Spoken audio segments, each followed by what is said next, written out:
பாடுபட்டு உழைக்கும் யாவரும் ஓரினந்தா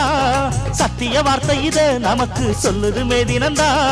நாம் எல்லாம் வேலை நிறுத்தோம் செஞ்ச தாங்காது நாடு முழுதோ நாம் இன்றி என்ன நடக்கும் நம்ம கைதாண்டா ஓங்கி இருக்கோம் அட அடிச்சாலும் குடிச்சாலும் அண்ணன் தம்பி நீயும் நானுண்டா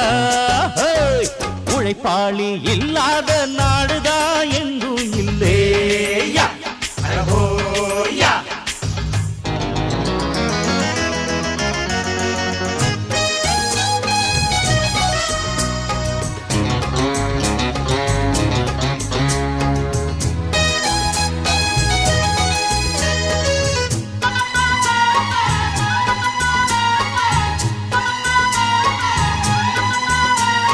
பணக்காரன் குடியேற பாட்டாளி